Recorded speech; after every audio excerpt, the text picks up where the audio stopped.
Welcome back, toy fans, to episode 245 of Reynolds Reviews. And on today's episode, it's the final day of the road trip, and that only means one thing.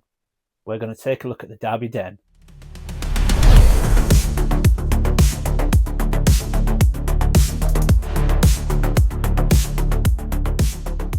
As I said earlier on in the video, Steve has been kind enough to invite me to hang with him for the weekend, and part of that now, it's quite surreal.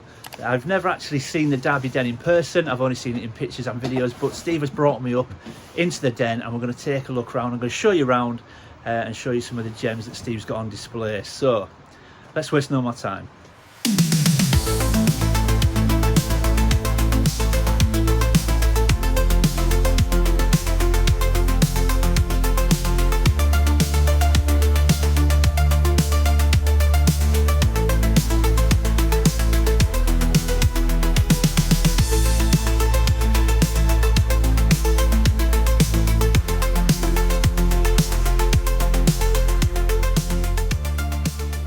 This is a piece I'm very jealous of. So the Master of the Universe Vintage Fright Zone. Where did this come from, Steve? So that was one I picked up on eBay. It was one I was watching for a while, right? And it wasn't moving, so I threw in a little cheeky bid on the guy, and we had a bit of negotiation, and yeah, it came home to me. The artwork is awesome. I mean, it's. I think I said a few weeks ago that I think Transformers packaging is probably the best in the vintage toy lines, but Master of the Universe is right up there. Yeah, the artwork on Master of the Universe, you can't sort of beat that for me. And this resonates with my childhood because it's all about Master of the Universe and the He-Man figures. That was always my sort of go-to toy as such. I never had a Fright Zone as a kid. I knew of it, but it's not one I ever had.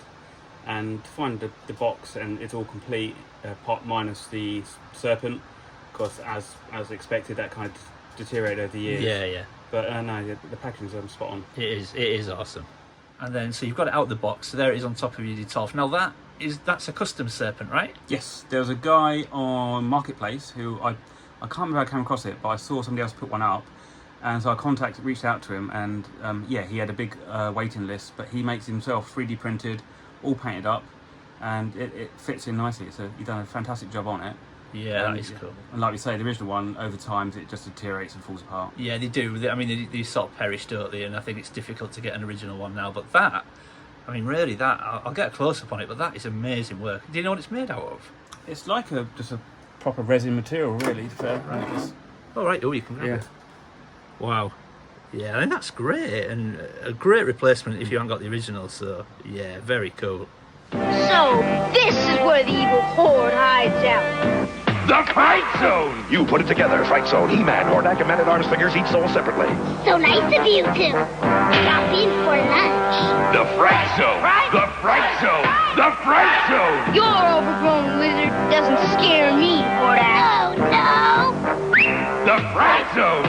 The Fright Zone playset, new from the Evil Horde and Masters of the Universe collection. Action figures each sold separately. So this is a piece that, even though I actually don't collect the line myself, I'm very envious of, because when I was a kid I used to watch Clash of the Titans at my grandma's house when I was there for some holidays. So I actually have a huge affection for Clash of the Titans, even though I don't collect it. But the Kraken is something that I think a lot of people would love in their collections, but it's difficult to obtain. Did you get this from the States? Yes, yeah. So again, like you, it's not a toy line I had as a kid, but me and my brother loved the movie, always watched it to death. And it wasn't until I say maybe 6-7 years ago I started getting interested. Discovered the sort of Titans toy line. Yeah. And then obviously the hunt starts, and you tick off the easy ones. And the Kraken was a target for a long time. But yes, I did get it from the States. It's complete, no damage to the tail, which was a bonus. Obviously, shipping across, I was very nervous on him arriving in one piece. Absolutely. But yeah, he's a fantastic figure and such an iconic piece as well. Yeah, I know VTR Dave was chasing this for a while. I think he's finally got it now. But it's a unique monster so style, even design. It's a nice standalone piece by itself. Yeah, really nice. And you got the figures, right, which we'll take a look at in a second. Yeah, yes. Cool. And then below it, we've got obviously a little mini Kraken army to go along with of course. Yeah, so that's Action Force, right? Am I right in thinking that? I'm not clued up on them, but yeah, very, very cool. Okay, and here are the figures now. I've kind of noticed straight away that you've got a couple of customs, which we will get to in a second, but it's only a small line, but really difficult to collect from what I gather. Is that right? Yeah, you got your common ones. So can't remember the guy's name, but the standard soldier. Yeah, He's yeah. always come about, but trying to find them with the accessories, that can be a right pain. But again, yeah, these all sourced from the States. Yeah. Calabos was the last one I needed to get complete because he's always missing his tail. Yeah, yeah. So I managed to find the tail. But yeah, they can be a difficult line to find. But it's just perseverance really, and then look for the right price because some of them can sort of demand a hefty price. Yeah, yeah. So just look at holding out and trying to find the one you want really. It's a cool line. I mean, obviously you've got a Pegasus there, and that looks in good shape to me. I know you mentioned the other day that you felt it was a little bit yellow in places, but that looks good shape to me. But I noticed you've got a Medusa, which they didn't release in the line. So how did you do that? So the Medusa is from a line called Hacks, which I believe is part of the sort of Four Horsemen Mythic Legions, but a smaller scale.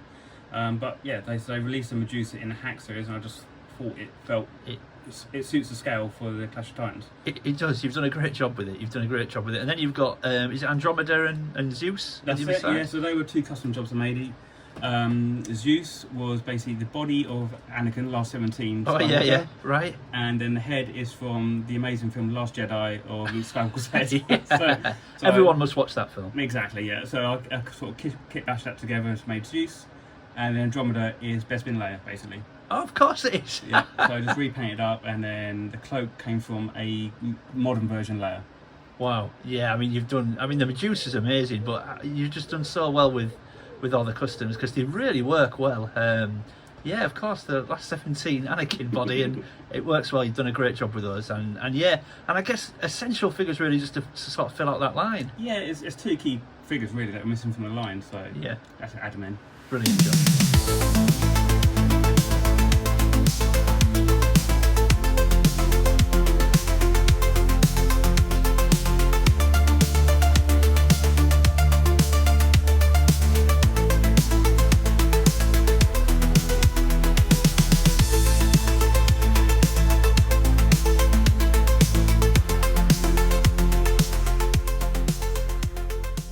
Okay, so we have to talk about this now. We've just turned the lights off because obviously you can see these much better with the lights off. Now you've got a very, very cool Darby Collectors Toy Hunter sign there. I don't know where that came from. Yeah, that was a nice Christmas present from a good friend of mine. Yeah, I don't know who that could have been, but we have to look at this. So am I right in thinking that this is a Jurassic, and I'm going to say Jurassic Park, but popcorn bucket? Yep, it's from this year's Jurassic World Rebirth launch. Right, of course, and yeah. In America, they go awesome on the merchandise, and that is a popcorn bucket you could have picked up at, I can't remember the name of the cinema, but it's an exclusive line at a certain cinema in the States.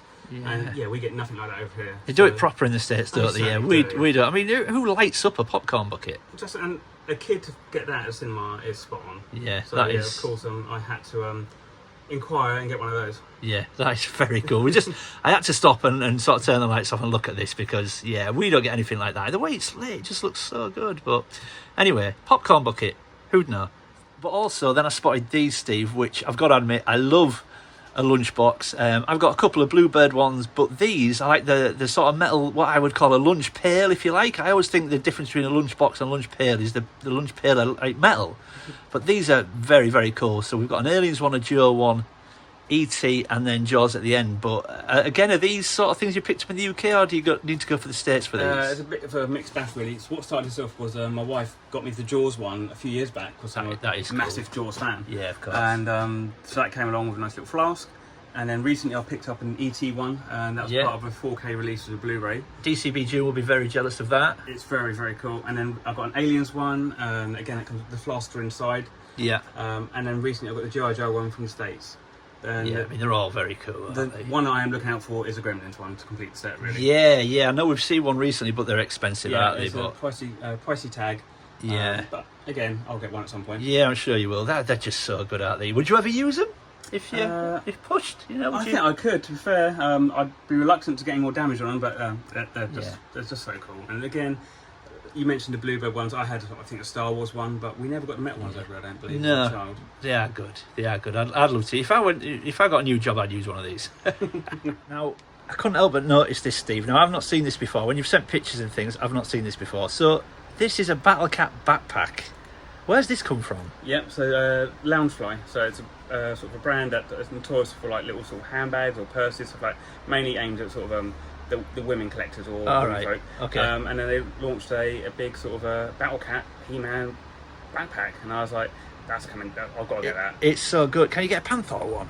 I've not seen it, but I've not looked. But yeah, the Battle Cat, it's an amazing piece. Look at that. So good. I'd be taking that to toy fairs. I'm tempted to, but also don't want to get damaged. No, So, yeah. and that's the thing. I mean, the Brave Star bag that you sent me, I would love to take that, but the idea that I might lose it or it get damaged, yeah. But that is such a cool piece. I've never seen one of those before. And then we can't finish without just mentioning these. Now, these are Jaws reaction figures. Now, these are pretty difficult to get hold of now, right? And I think like when these came out, they were like, what, 15 to sort of £17 figures? And now they're like silly money. Is that right? Yeah, it's ridiculous. When they first sort of got released, I pre-ordered them straight away. So I got that along with Brucey, Boy the Shark, and yeah, they're fantastic. They're fantastic figures. Reaction, I've never really got behind, but these ones, they've done a great job. Yeah. And you know, you obviously get the hard to get Chief Brody in any line, but they released him in this reaction figure, and it's just the car back. It's simple. It's the standard Jaws logo image VHS cover. Yeah. And it just works. I mean, they're great, they are. But I mean, when it comes to Brody, yes. do people struggle with his likeness rights? Am I right in thinking that? I'm not sure what to do. I think it's the royalties, or the family won't allow the companies to basically distribute anything to do with him. I don't really understand the legalities behind it all. No. But I know NECA have actually obviously struggling now, so they've launched a whole Jaws range, but they can't do Brody. Yeah, right. Because I've seen Hooper and I've seen Quint, but yeah, no Brody. No Brody. They've done a pre-production. You saw it was coming. Yeah. But then there's obviously some legal battle, and he never got released. Yeah. And I don't think it's going to happen. I don't think he will be released. And you can't buy him without Brody. He's the Yeah, first one exactly you'd right. buy, isn't Exactly he? So right. But like I say, I've got the shark, but I need to get him out and display him somehow. they are wicked cool. And I mean, I don't do a lot of Super 7 reaction figures, but these are, if I could get them at reasonable prices, these are ones I'd definitely consider picking up.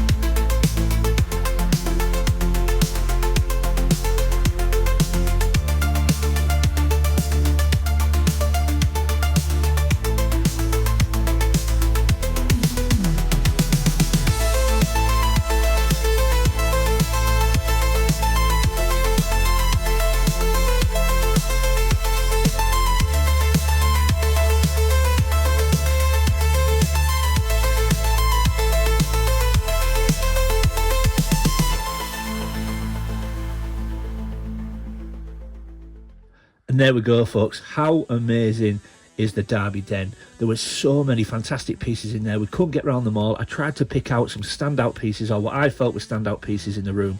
But what an amazing experience to see it in person. So Steve, thank you so much, not only for having me over the weekend, but just for giving me your time and showing me around the Darby Den. It was amazing. But folks, it doesn't end there, because in true Steve Darby fashion, he always goes the extra mile, and this time was no exception. So the one good thing about Steve, you'll all know Steve in the community, he does quite a lot of buying and selling, but whenever he is moving anything on, bless him, he always sort of sends me a few pictures before he moves them on to give me sort of first pick of anything that I might want that's in there.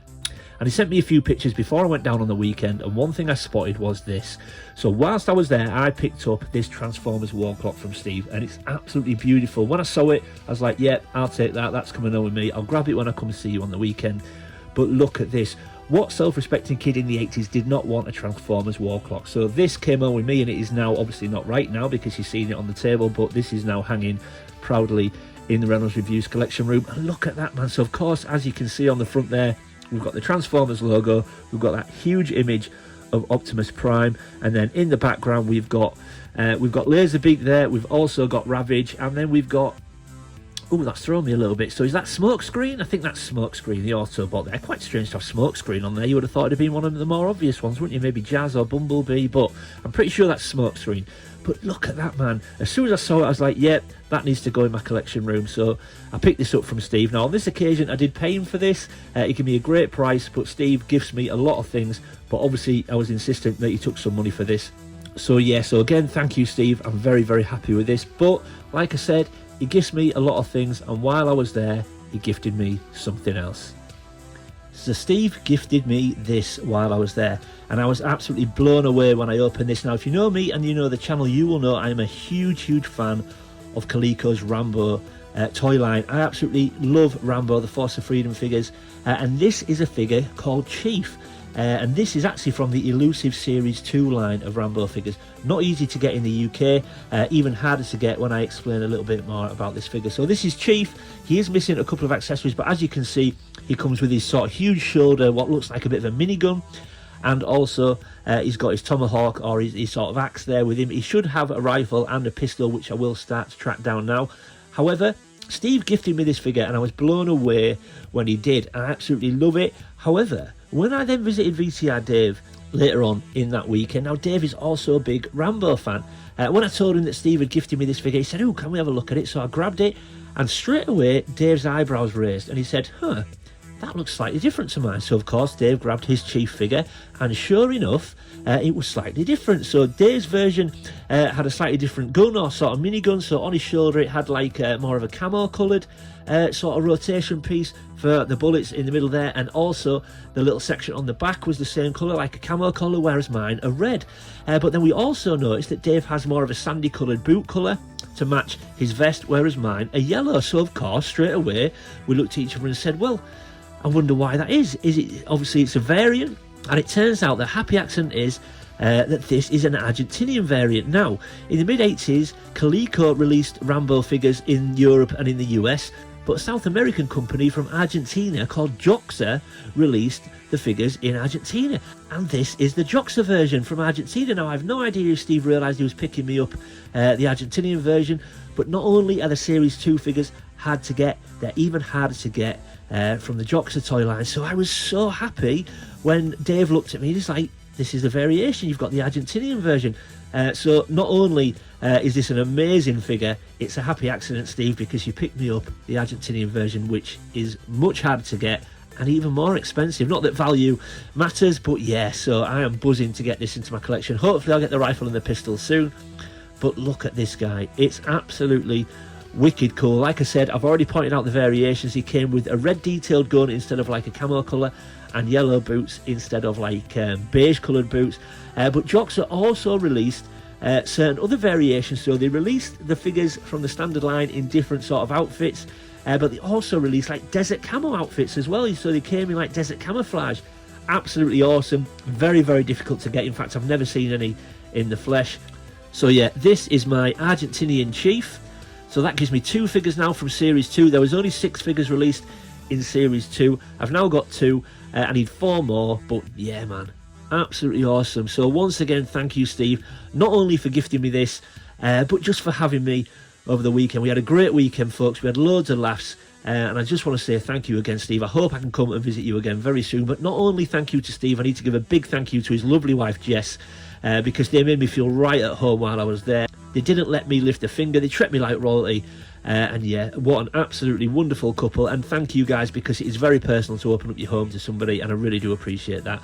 But also a big shout out to Deeks as well, the family dog. Deeks been going through a bit of a rough time recently, so I hope you're feeling better soon, Deacon. Okay, so let's get everything back on the table and we'll wrap up. So there we go, folks. The clock and the figure back on the table. They look absolutely awesome. And once again, thank you, Steve. I'm so happy with the clock and with Chief. Absolutely amazing. They are wonderful additions to the Reynolds Reviews collection room. So yeah, there we go, folks. I know I'm repeating myself again, but once again, one last thank you to Steve and Jess for letting me stay with them that weekend. What a great weekend we had. Loads of fun, loads of laughs, and I hope we can do it again very, very soon, guys. And also again, big shout out to Deacon. Hope you're feeling better, Deacon. I'm running around chasing your ball very soon. But yeah, there we go, folks. Amazing weekend. We went and saw Ian and his family in the Vintage Toy Monster store in Portsmouth. We dropped in on VTR Dave and the lovely DCB June, and again also Steve and Jess. But also make sure you check out Steve's Instagram page, Darby Collector. He's got an amazing collection himself, fantastic Instagram page. He also throws up some claim sales as well. You get some amazing bargains on there. Steve is very well known in the community for that, so make sure you check that out. But yeah, there we go, folks. Hope you enjoyed it. If you're new to the channel, thanks for stopping by and giving me a shot. I hope you'll consider leaving a like and subscribing. And if you're one of my existing viewers and existing subscribers, thanks for sticking with me, folks. I really do appreciate it. Leave any comments or questions in the comment section below. I always try to read everyone's comments and get back to everybody. And as always, keep collecting. I'll see you next time.